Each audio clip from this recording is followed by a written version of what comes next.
हाँ जी भाई, आ गया आप लोगों को सुकून आ गया। वही हुआ ना जिसका डर था, जिसके बारे में हम कब से बातें कर रहे थे। अगले ने 70 रन क्या बना दिए बी टीम के खिलाफ, और मैच भी हम हार गए हैं। और वो इस वक्त पाकिस्तान के विराट कोहली बने में है। कोच ने प्रेस कॉन्फ्रेंस में आके ऐलान कर दिया कि वो तो बैटिंग ऑलराउंडर है।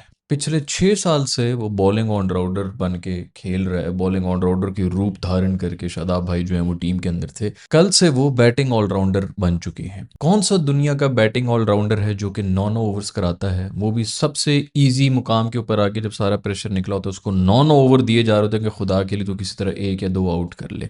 ऐसी कौन सी वीडियो है तेरे पास शादाब? ये कितना मीठा है आपका कोच, इसके क्या इंटेंशंस हैं? मुझे तो शादाब के लिए अब फिक्र होना शुरू होगी है भाई, कि ज़रूर ये बेटा तू ज़रा दूर रहे इससे। ये मामला अब पर्ची पुर्ची से बहुत आगे का चला गया है, ये कुछ और चल रहा है। और मैंने जैसे पहले ही बताया, पाकिस्तानी लोग जो है ना प्रोटेस्ट नहीं कर रहे, रोड्स के ऊपर नहीं निकले। जब तुम लोग रोड्स के ऊपर निकलोगे, इसके कोई पोस्टर के ऊपर जूते मारोगे, तो उसको पता चलेगा। क्योंकि अभी तो उसके आसपास सारे जो हैं पीसीबी में नौकरी करने वाले बच्चे बच्चियां बैठी हुई हैं, जो कि कह रहे हैं नहीं नहीं, पाकिस्तानियों का तो काम ही ये हम तो बड़े अरसे से जानते हैं, हम ये वो नौकरियां कर रहे हैं, उनको अपनी नौकरी की पड़ी हुई।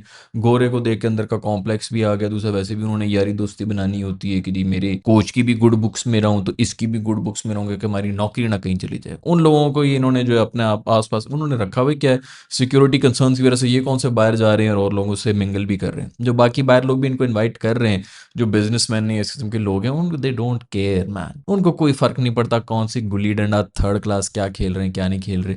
इन्फ्लुएंशियल लोगों को उन्होंने सजा के रखा हुआ होता है, तू भी आ, तू भी आ, तू गाने गाता है, तू फलाने गाता है, सबको अपनी पार्टी से बुलाया होता है, एंजॉय करते हैं। उनको कोई फर्क नहीं पड़ता कि क्रिकेट जाए भाड़ में, क्रिकेट में क्या चल रहा है, गुल्ली डंडा में क्या चल रहा है। पैसे वाले को कोई फर्क नहीं पड़ता। सिर्फ ऊपर वीआईपी से बैठे हुए हैं, इनको वहीं से फीडबैक मिलता है कि सब कुछ बड़ा ठीक है। अभी तो वैसे भी आप लोग अगर वेट करें, ये अगला मैच की गलती से हम बीसी टीम से टर्निंग विकेट्स बना बना के जीत गए, तो ये तो दुनिया की सबसे बड़ी इसकी अचीवमेंट होगी। वो इसी तरह की अचीवमेंट लेके बैठा हुआ है। पिछली प्रेस कॉन्फ्रेंस में आके वो यही कह रहा था कि भाई ये जो वर्ल्ड कप था उसके अंदर हम सिर्फ एक वो एलेक्स फेलिक्स की इनिंग्स चल गई थी, उस वजह से रह गए, नहीं तो हम तो आगे जा रहे थे। नेट रन रेट की वो बात कर रहा था बेसिकली, कि नेट रन रेट की वजह से रह गए, वरना हम तो बिल्कुल ठीक ही थे। एसोसिएट टीमों को हरा हरा के किसी एक काम की टीम से वो जीते नहीं, एसोसिएट टीमों से जीत के उसके ख्याल में ये वर्ल्ड कप की कैंपेन बड़ी ज़बरदस्त थी। तो बस ठीक है, आप लोगों को लग रहा है कि ये हो रहा है वो हो रहा है, कुछ भी नहीं हो रहा भाई। वो बाहर निकलता ही नहीं, लड़कों के साथ जाके जो है उनकी सेल्फियां लोग खींच रहे होते हैं, वो समझते हैं ओ ये तो बहुत बड़े सेलिब्रिटीज़ हैं पाकिस्तान के अंदर, टीवी में ये आ रहे हैं, एड्स इनको आ रहे हैं, पाकिस्तान के बहुत बड़े सेलिब्रिटीज़ हैं। जब तक आवाम बाहर नहीं निकलेगी, लिटरली 50 बंदे भी निकले हो ना प्रेस क्लब के बाहर जाए, वहां पे इसके पोस्टर के ऊपर जूते मारो, थोड़ा सा प्रोटेस्ट हो जिसके अंदर उसी की जो है ना ट्रांसक्राइब करके इनको बताएंगे अच्छा ये क्या डिमांड कर रहे हैं, ये कौन लोग हैं, हमें तो पता भी नहीं था कि ये लोग ये हैं, मेरे पोस्टर को क्यों जूते मार रहे हैं। गोरे को ना उस वक्त एक बहुत बड़ा रियलिटी चेक मिलेगा कि अच्छा ठीक है, अवाम तो उनके तो सेंटिमेंट्स कुछ और हैं, मुझे तो डब करके कुछ और बताया जा रहा था। वो तो इसी तरह बैठा हुआ है, वैसे भी ढीठ किस्म का बंदा है ना। उसको न्यूजीलैंड में कोई नहीं पूछता, या तो कोई बहुत बड़ी अचीवमेंट्स ने की हो न्यूजीलैंड के अंदर, उसने चुप करके निकल भी जाना है। किसी को याद भी नहीं रहेगा कि एक हमें रीलू कट्टा कोच मिला था, जो कि इसलिए मिला था क्योंकि गैरी कर्स्टन और गिल्स्पी मुंह के ऊपर लानते भेज भेज के इंटरनेशनल मीडिया पूरा हंस रहा था, तो हमने गोरे को रखना था अपना पोस्टर चाइल्ड बना के। वैसे भी सारी डिसीजन तो आपके आके भाई वगैरह ले रहे हैं, उनको तो वैसे भी कोई हाथ नहीं लगाने वाला, सब कुछ उनके हाथ में है। उन्होंने अपने दोस्त यार जितने भी हैं उनको पक्का किया हुआ है। खैर, बहुत बहुत मुबारकबाद हो, बैटिंग ऑलराउंडर बन चुके हैं शादाब एक इनिंग्स के बाद। और ये वैसे इसकी एक इनिंग्स के ऊपर मैंने कल बात की थी, और मैंने कहा था कि चलो यार कितनी वो करनी है, वो तारीफ कर लें कि अच्छी इनिंग्स की है, फाइट की। लेकिन एक अंदर की बात बताऊं मैं आपको दोस्तों, थर्ड क्लास इनिंग्स थी। क्योंकि उसको पता था ये जो होता है ना, इनके मसले क्या हैं, दिमागी मसले। जब उसने देखा कि 6 आउट हुए हैं 100 के ऊपर, 110 के ऊपर, जितने भी मैच खत्म हो चुका है, ऑस्ट्रेलिया पूरे तरह से आ चुका है, इसके ऊपर कोई प्रेशर ही नहीं था। उसने कौन सा मैच जिता के गया है, 40 रन से आप हारे ही हैं ना। आप जरा उस सिचुएशन के अंदर जाके देखें, उसको लग रहा है कि यार आगे 130 140 रन बनाने हैं, 100 के ऊपर हमारी सारी बैटिंग लाइनअप चली गई है। मैं यहाँ पर अगर 40 रन भी बना दूं ना, तो मैं सबसे ज्यादा टॉप स्कोरर हो जाऊंगा, और यही लगेगा कि यार ये बेचारा एक अकेले ने तो चलो फाइट कर ली, मुझे कोई गाली नहीं देगा। जहां पर मैच फंसा, जहां पर बात ये आ गई कि यार ये तो 40 रन रह गए, 50 रन रह गए, 60 बॉलों के ऊपर 60 रन रह गए हैं, जहां पे लगा कि यार ये तो डुएबल है, वैसे वहां पर जनाब जो है वो पैनिक कर गए। उसके बाद से जो है कुछ हो ही नहीं रहा था उससे। उसके बाद से जब पता चल गया कि यहाँ से तो मैच जिताना पड़ेगा, कैपेसिटी ही नहीं है।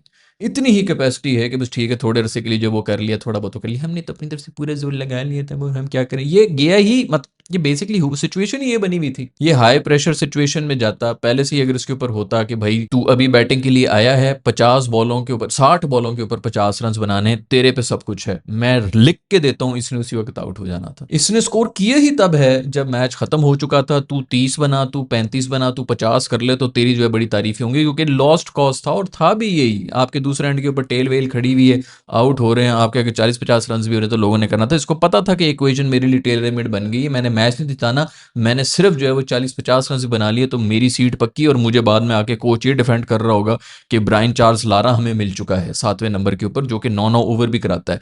इसको ये कह रहा है कि ये बैटिंग ऑलराउंडर है। जो माज जो ओपनिंग कर रहा है, जो कि वाकई आपका बैटिंग ऑलराउंडर है, उसको एक ओवर नहीं मिला, इसको 9-9 ओवर मिले, जिसके अंदर ये साथ ही इकोनॉमी से कुट खा रहा है। अरफात मिनहास को निकाल रहे हैं, अबरार को अटैक से हटा रहे हैं, इसको दे रहे हैं। ये अभी खुद बोलता रहा है भाई, ये अभी पिछले 1.5 महीने पहले तक ये खुद ये बोलता रहा कि मैं बॉलिंग ऑलराउंडर हूं, मैं तो कभी कभी बैटिंग कर लेता हूं।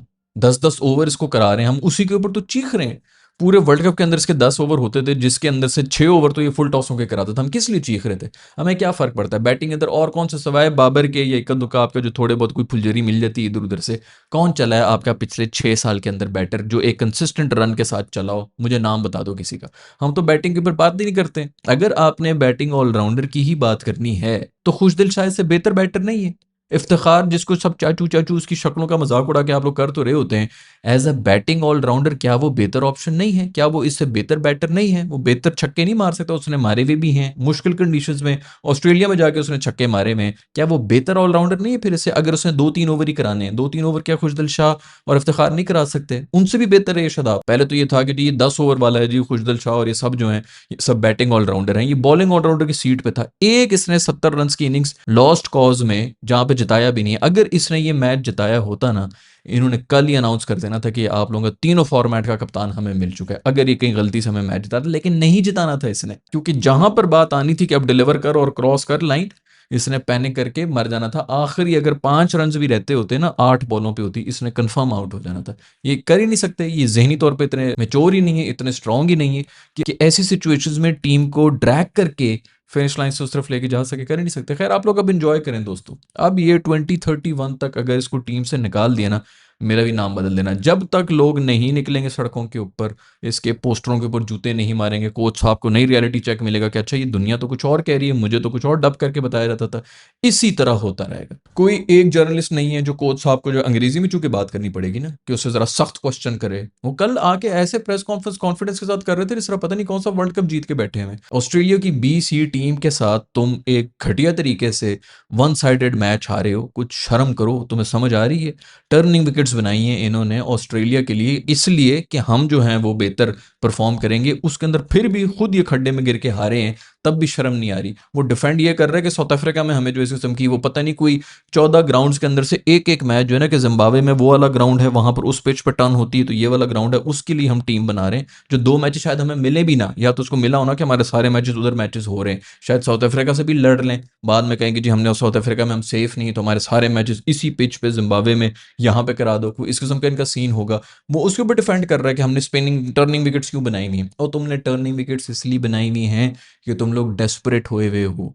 इतनी घटिया परफॉर्मेंस जा रही है, तुम लोग बांग्लादेश से अभी जो है वाइट वॉश हो गया। खैर उसके अंदर तो कोच साहब नहीं थे, तो वो तो वैसे ही कॉन्फिडेंस से भरपूर हुआ है, लेकिन थे तो आपके सब यही लेजेंडरी ना। जो आपकी मैनेजमेंट है वो सारे इसलिए डेस्परेट हुए में किसी तरह इस BC टीम, ये खुदा की कसम यार ये रखा ही ना करो इस किस्म की बायलैटरल सीरीज जिसके अंदर उन्होंने C टीम भिजवानी होती है। 5 प्लेयर्स नहीं उनके सॉलिड प्लेयर जो कि ODI टीम का हिस्सा होते हैं, और हम लोग फिर भी उनसे हार रहे हैं।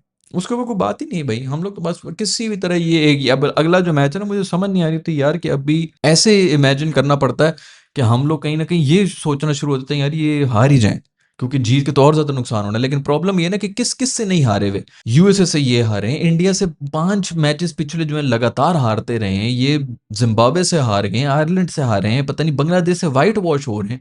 उससे नहीं कोई चेंज हो तो हम ऐसे कैसे सोच सकते हैं कि ऑस्ट्रेलिया से हार के जो है कुछ चेंज आ जाएंगे या किसी को निकाल देंगे। अब तो वैसे भी उसे 70 रन मार दिए। आपको मैंने पहले ही बताया था, आपकी टेल के जो है वो 2 विकेटें लेके गया था। रूफी ने तो फिर चलो कल कुछ बेहतर थोड़ी बॉलिंग करा दी थी, लेकिन 1 विकेट तो उसने भी आखिरी बॉल के ऊपर ली है ना, मैच की 50 ओवर की आखिरी बॉल के ऊपर विकेट लिए। आपकी टेल की विकेट उसने ली हुई है। इसने 70 रन मारे में, जिसके अंदर कोई प्रेशर नहीं था। इसने आगे सिर्फ जो है वो 40-50 की इनिंग्स खेलनी थी।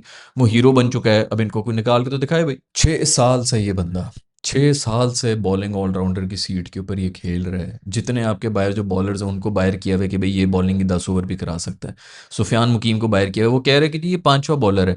बाकी जो है आपके पास, मतलब आपके पास जो फुल टाइम इस वक्त बॉलर्स हैं वो कितने हैं भला इस टीम के अंदर ही, जिसके अंदर ये कह रहे हैं कि ये भी बैटिंग ऑलराउंडर। कितने बॉलर निकले आपके पास? पीछे रह गए आपके पास 3 बॉलर्स। उन 3 में से भी 2 पता कौन है? एक शाहीन है और एक रूफी है। ये आपकी बॉलिंग अटैक है। फिर आप लोग सोच रहे होते हैं कि हम आखिर क्यों नहीं परफॉर्म कर रहे हैं। एंड में सिर्फ और सिर्फ हमें जो बैटिंग नजर आ रही थी, बैटिंग तो हमारी कभी भी नहीं चल रही होती, हम बॉलिंग की जोर के ऊपर ही जीता करते थे। आपके पास इस वक्त बकौल आपके कोच के, मतलब मैं भी नहीं बातें नहीं बना रहा हूँ, 3 आपके पास बॉलिंग ऑप्शंस हैं। अभी कल के मैच के अंदर देख लो ना कौन कौन आपके पास 3 फुल टाइम बॉलर से, अबरार, रूफी और शाहीन। रूफी और शाहीन 3 में से 2 तो ये हैं आपका 75%, तो वैसे ही रेलू कट्टा हो गया अटैक। इस बॉलिंग अटैक के साथ आप लोग जा रहे हैं और फिर कह रहे हैं कि जी वो शादाब साहब भी जो है वो अब बॉलर नहीं रहे हैं, क्योंकि उनकी वो बॉल तो हो ही नहीं रही है, फुल टॉसें फेंक रहा है। उन्होंने 3 पता नहीं 6 सालों से रगड़ रहे हैं उसे उससे 10 के 10 ओवर्स करवाई जा रहे हैं, और अब जो उसने चूंकि 70 मार लिए हैं तो वो आज से बैटर बन चुका है। कौन? सचिन भाई। वो सचिन तेंदुलकर हुआ करता था बैटिंग ऑलराउंडर, सौरव गांगुली हुआ करता था बैटिंग ऑलराउंडर, हफीज करियर के एंड के अंदर आके हुआ था बैटिंग ऑलराउंडर, आफरीदी था बैटिंग ऑलराउंडर, एंड में वो बन गया था बॉलिंग ऑलराउंडर। और वो भी तब भी कम से कम बंदे को ये पता होता था कि यार अभी आफरीदी पड़ा हुआ है, किसी दिन वो चल गया तो कम से कम वो मैच विनर की सीट के ऊपर तो पक्का ही होता था ना कि आप एक तो इस तरह का बंदा डाल ही सकते हैं। जैसे कि इंडियन टीम ने डाला हुआ होता है बीच में, पंट कुंट को जो डाला होता है इसीलिए डाला होता है, टुल्ले मार यार, चल गया तो चल गया, फिर कोई भी नहीं। ये जो पाकिस्तान वाला मैच जो था जिसे हम 120 नहीं चेज हुए थे, उसके अंदर टॉप स्कोरर कौन था इनकी तरफ से? ये पंट ही था ना। टुल्ले मार रहा था, कोई इधर उड़ती जा रही थी, कोई उधर उड़ती जा रही थी, उसको खुद नहीं समझ आ रही थी। टॉप एज के चौके हो रहे थे, इनसाइड एज के चौके निकल रहे थे, उसने सबसे ज्यादा रन बना, नहीं तो इनसे 100 भी पार नहीं होना था।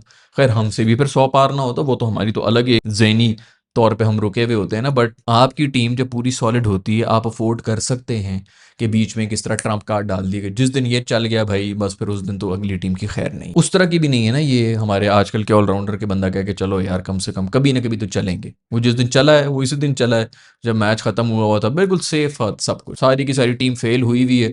तुम अकेले जो है तुमने बस अपने 40 से 50 रन बनाने थे। खैर मैं फिर भी कहूंगा कि यार उस बेचारे ने फिर भी बड़ी बेहतर कर ली, बैटिंग की थी, लेकिन वो इसीलिए कर रहा था, उसकी कैपेसिटी इसीलिए इतनी ही है कि जहां पर उसको लगा कि अच्छा ये अब मैंने जो है वो सिर्फ 40-50 रन ही बनाने, तभी उसने बनाए हैं। यही इसको 40 रन, अभी तो 70 मारे ना, 40 रन दिए होते कि 50 बॉलें हैं, 40 रन हैं, 6 आउट हुए हुए हैं, तू ही जिताएगा। इसने कंफर्म 3 से ज्यादा रन नहीं बनाते थे आउट होके, सिंगल डिजिट्स में ये वापस जाता, क्योंकि प्रेशर में ये कर ही नहीं सकते। प्रेशर में ही बॉलिंग नहीं होती ना इससे। पीएसएल में क्यों जो है वो लाइन लाइन ठीक हो जाती है, क्योंकि प्रेशर नहीं हो रहा होता। अगला देसी हो, तू मुझे आउट करेगा, मैं तुझे बताता हूँ, यू बीनीथ मी पेंडू, तू फलानी मोहल्ले का ना, ये वो उस मेंटेलिटी के साथ ये बॉलिंग कराते हैं गोरे के सामने आके। ये इधर तक जो इनके दांत निकलते हैं ना वो इसीलिए निकलते हैं। मैंने 1000 दफा आपको बताया है, इनके डोमेस्टिक के अंदर एग्रेशन देखा करें खाली। इंटरनेशनल में क्यों नहीं निकलती एग्रेशन? क्योंकि शर्मिंदा हो रहे होते हैं, मुस्कुरा रहे होते हैं, खिलखिला रहे होते हैं, इही उहू मुझे शर्म आ रही है, ये नहीं कर सकते। मेंटली है ही नहीं इतने स्ट्रांग कि उनकी आंखों में आंखें डाल के जो है कर सके। इनके अंदर वो कैपेसिटी ही नहीं है। ये सिर्फ टैलेंट टूर्नर उसमें नहीं होता, मेंटली आपकी कैपेसिटी होनी चाहिए। बहुत से ऐसे बड़े बड़े प्लेयर्स हैं जो मेंटली नहीं है स्टेबल, इस मुकाम पे इस लेवल के ऊपर आकर नहीं compete कर सकते।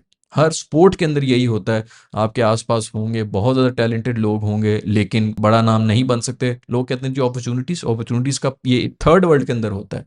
जो गोरे बैठे हुए हैं ना, आप कभी जाके उनके सर्किट में देखा करेंगे कितने ज़्यादा टैलेंटेड और कितने अनरियल मेहनत करने वाले लोग बैठे होते हैं, लेकिन हर एक टॉप के ऊपर नहीं जाता, क्योंकि कहीं ना कहीं कुछ स्पेशल होता है मेंटली, कोई एक नर्व्स के ऊपर काबू होता है, जिसकी वजह से लोग जो है वो ग्रेट्स बनते हैं अपनी किसी भी फील्ड के। खैर बैटिंग ऑलराउंडर है ना भाई, आपके 7वें 8वें नंबर तक बैटिंग आ रही है, तो फिर क्यों नहीं हुआ चेज आपसे? अगर बैटिंग ऑलराउंडर है, आपसे 200 रन नहीं, 220 रन नहीं चेज हो रहे हैं, ये क्या ये फेलियर नहीं है फिर इसका बैटिंग ऑलराउंडर साहब का? 6 साल से आदमी को जो है हमने बॉलिंग ऑलराउंडर बनाया हुआ है रोजाना। इसको भी पिछले मैच में हमें 9 ओवर दिए थे, कल फिर इसने 8 ओवर कराए हैं, कोई एक विकेट नहीं इसने ली। वो मर रहे हैं, उसको इतनी बॉलिंग दी जा रही है कि किसी तरह तू एक एक विकेटें निकाल ले और बस 30 रन बना दे, ताकि तेरी सीट जो है वो जस्टिफाई कर ले। उससे फिर भी वो नहीं हो रहा है। खैर अब तो जस्टिफाई हो चुकी, 70 रन बना दी बैटिंग ऑलराउंडर, खाया पिया कुछ नहीं, ग्लास तोड़े 12 आने यार। मतलब मैं ये कल देख रहा था मैं, मुझे पता था कि ना ये वही मैं कह रहा था भाई तू 40 मार लेता लेकिन पाकिस्तान जीत जाता ना। बंदा कहता है चलो शुक्र है यार पाकिस्तान जीत गया, भाड़ में जाए भाई जो भी जिता रहा है जिस तरह भी कर रहे हैं, कम से कम एक सीरीज़ जो है आप जीत चुके हैं। अब प्रॉब्लम सिर्फ यही है, अभी दोबारा अगर सीरीज़ हम जीत गए, ये पहले मैच के अंदर भी यही सब चीज़ें एक्सपोज हुई थी, ना शाहीन से बॉलिंग हुई थी, ना रूफ़ी से हुई थी, ना शादाब से हुई थी, तीन आपकी वीकेस्ट लिंक है। पहले मैच में भी यही हुआ था, दूसरे मैच में भी इसी तरह का कुछ हो गया है और आपकी टीम भी अब हार गई है, लेकिन पहले वाले में हम छलांगे मार रहे थे। क्यों करें भाई, कोई बीमार है क्या, कुछ चेंज करने की क्या ज़रूरत है, मैं 200 के ऊपर बॉल कराऊंगा, वो आके फुल कॉन्फिडेंस से लगे हुए थे ना, मैंने आपको पहले भी बताया पिछली वीडियोस के अंदर, 25 से 30 लोग काफ़ी होते हैं आपका दिमाग ख़राब करने के लिए, आपके आसपास बैठे हुए होते हैं, आपके फैंस हों, आपकी तारीफ़ें कर रहे हो, 25 से 30 लोग आपकी लाइफ के अंदर ये लोग जमा हो जाएं, आप पागल हो जाएंगे। आप देखते हैं ना अक्सर औकात पॉलिटिशियंस वगैरह को, इनको आप कहते हैं कि यार इनको समझ में नहीं आती, पूरी दुनिया इनको गालियां दे रही, उनको नहीं समझ आती, क्योंकि उनके आसपास वो 25-30 लोग होते हैं जो कि सिर्फ उनकी जी हुजूर उनकी तारीफें कर रहे होते हैं, और आप ये देख रहे होते हैं कि यार ये डिनाइल में है कि किस में। ये एग्जैक्टली वही सीन है सोशल मीडिया के ऊपर आपके, इसी तरह अब आपके जो है वो 25-30 फैंस अगर आ जाएं, आपको 24 घंटे स्टॉक कर रहे हो, वो आपको खुश कर रहे हैं, बाकी आसपास आपने वैसी फैंस को रखा। खैर ये आपका कोच जो है इसी तरह के रेलू कटे ऑलराउंडर्स भरता रहेगा, वो इसी तरह के ऑलराउंडर्स के साथ जो है इस तरह होगा कि आप लोग बीसी टीम्स के खिलाफ जो है 2-4 अच्छे मैचेस भी खेल लेंगे, फंसेंगे, आप जीत जाएंगे, 2-4 आप हार भी जाएंगे, 3 मैचेस में तो शायद आप 2 जीत के तो सीरीज जीत जाएं, 2 मैचेस की सीरीज में शायद 1 जीत के तो आप बराबर कर लें, फिर 4 मैचेस की सीरीज के अंदर 2-2 बराबर, 2-2 मैचेस वाले वही बीसी टीम से आप खेल रहे हैं ना, ऑलराउंडर के साथ खेल रहे हैं, कभी कोई चल गया नीचे से आके किसी ने 30 मार लिया, किसी ने 40 मार दिया, देखा हम बच गए। बड़ी टीम आएगी जिसके अंदर प्रॉपर जो है वो 4 पक्के बॉलर होंगे, और पांचवा भी जो है वो भी हमारे जो ये फ्रंट लाइन बॉलर्स उनसे बेहतर ही होता है, उस तरह की भी 3 उनकी टीम में पड़े हुए होते हैं जो कि ऑलराउंडर्स होते हैं। आपका पांचवा बॉलर बैटिंग ऑलराउंडर है, बैटिंग ऑलराउंडर मतलब उसको हटा के, मास को हटा के, अबरार को हटा के बैटिंग ऑलराउंडर से नॉन ओवर करवा रहे हैं ये, इन्होंने क्या हमें फुद्दू समझा हुआ है यार। अब इसकी ना सिर्फ और सिर्फ बैटिंग के ऊपर देखना कि बैटिंग में क्या है परफॉर्मेंसेस कर रहा है, क्योंकि अभी तक तो हम सिर्फ बॉलिंग के ऊपर ही बात कर रहे थे पिछले 6-7 से, अभी ये कल को बैटिंग के अंदर भी फेल होना शुरू हो गया ना, तो ये कहेंगे ये फील्डिंग ऑलराउंडर है, इसने बड़े क्रूशल कैचेस पकड़े हैं, उधर से जो है गेम टर्न होगी। शायद आपको रखना है, आपने एज अ बैटिंग ऑलराउंडर ही रखना है, तो 4 ओवर्स 4 बॉलर तो पूरे करो ना, फिर क्यों नहीं है सुफियान मुकीम, क्यों नहीं है, फिर निकालो किसी बैटर को, निकालो समद को, निकालो बाबर को बाहर करो, शादाब साहब जो है वो ज्यादा बेहतर बैटिंग भी वो कर लेते हैं, और ऊपर से जो है वो 9 ओवर भी करा सकता, बाबर तो नहीं करा सकता, तो बाबर को साइड पे करके शादाब को डाल दो ना फिर, और इसका बस चले तो ये कर भी ले। इस कोच ने वाकई बाबर को निकाला हुआ था, वो जो जाके वहां पे जो प्रेस कॉन्फ्रेंस, अभी ये जिस किस्म की प्रेस कॉन्फ्रेंसेस में शादाब को डिफेंड कर रहा है, आप लोगों को वो याद है जो ये वर्ल्ड कप के दिनों के अंदर आके बाबर को जिस तरह जलील कर रहा होता था प्रेस कॉन्फ्रेंस के अंदर, या तो बंदा कहना कि हर जिस भी आपका प्लेयर होता है उसको डिफेंड कर रहा हो, तो बंदा कहे चलो ठीक है इसकी आदत है कि ये अपनी टीम के लिए जो है लड़ने के लिए कोई कोशिश कर रहा है। बाबर की बारी में तो तू ये बयान नहीं दे रहा था, तो वो तो कहता ना तो ये पावर प्ले के अंदर खेल सकता है, ना ये 7-8 ओवर के बाद खेल सकता है। मैंने आपको तब भी बताया था वीडियो के अंदर कि शुक्र करो कि बाबर को तो इन चीज़ों का हमें पता ही नहीं चलता, उसको समझ ही नहीं आ रही थी आधी चीज़ों का, कोई और प्लेयर होता ना तो उसी वक्त रिटायरमेंट अनाउंस कर लेता वर्ल्ड कप के बीच के अंदर कि मैंने खेलना ही नहीं, मैंने घुसना ही नहीं इस टीम के अंदर। खैर भाई इसी तरह की टर्निंग विकेट्स बनाए, इसी तरह की खूबसूरत परफॉर्मेंसेस करते रहे, अब उनके अंदर भी हम हारना शुरू हो गए हैं। पूरी उम्र हम बांग्लादेश को ये कहते रहे कि गंदी विकेट बना दी, गंदी विकेट बना दी, अभी जो पहला आउट हुआ था कल आप अगर उठा के देखें मैच को, जो ये शाहीन शाह अफरीदी ने पहली बॉल पे जो एक विकेट ली थी, वो विकेट उसने मतलब उसको खैराती तौर पे ही मिली थी, जो जिस किस्म की बॉल थी इतनी नीचे बैठी थी, और जो इनसाइड एज होकर जिस तरह पीछे गई थी, आपका मास भी जो इसी तरह का आउट हुआ था। इसी तरह की घटिया पिचेस ये लोग बनाते रहेंगे। हम बांग्लादेश के बारे में कहते थे, अब बांग्लादेश ने भी वो छोड़ दी है कि टर्निंग विकेट्स नहीं बनानी भाई, पेस वाली विकेट्स बनाओ, क्योंकि उनको भी समझ आ गई है हम लोग उसी पाथ के ऊपर चल पड़े, हमारा इतना ज़्यादा डाउनफॉल हो चुका है, क्योंकि हमें पता है हम सिर्फ डेस्परेट हैं कि किसी भी तरह करके कोई ना कोई सीरीज़ हम जीत जाएं, क्योंकि आज से 3 महीने के बाद ये यही कोर्ट करेंगे। हमने ऑस्ट्रेलिया को हराया, हमने ऑस्ट्रेलिया को ऑस्ट्रेलिया में हराया, उधर भी बीसी टीम थी, हमने फलानी टीम को इधर हरा दिया था। अगर पिछले साल 1 साल का रिकॉर्ड आप उठा के देख लें तो हम तो 3-5 सीरीज़ में से 3 हम जीत गए थे। ये कोई नहीं बताएगा कि सी टीम से जीते थे, किन कंडीशंस के अंदर जीते थे। खैर अभी भी एक मैच रहता है, अगर वो हम जीत गए तो भूल जाओ कि कुछ होने वाला है। खैर बहुत बहुत मुबारकबाद हो आप सबको, आपका शादाब अब एक बहुत बड़ा बैटर। विराट कोहली कौन है भाई, सचिन बच्चन ये सब, विराट क्या करा सकता है, 9 ओवर करा सकता है, विराट से बहुत ऊपर का बैटर हमें मिल चुका है। अब देखना तुम लोगों को कैसे हमारा बता बता के बॉलर्स को ना छक्के मारेगा। खैर अगर आप लोगों को नहीं पता कि कल क्या हुआ है मैच के अंदर, तो यहाँ पे मैं वीडियो लगा दूंगा जो ये इस बारे में हमने बनाई थी कल के मैच के बाद भी। अब तो सीरियसली अब तो कुछ समझ भी नहीं आती कि डिसअपॉइंटमेंट शो करनी है कि एग्रेशन शो करना है कि गुस्सा शो करना है, क्योंकि उनकी तरह हम भी ढीठ ही हो चुके हैं। अगर वीडियो नहीं देखी है कल की तो यहाँ पे मैं कहीं लगा दूंगा, वो भी देख लेना। I will see you in the next video. Bye.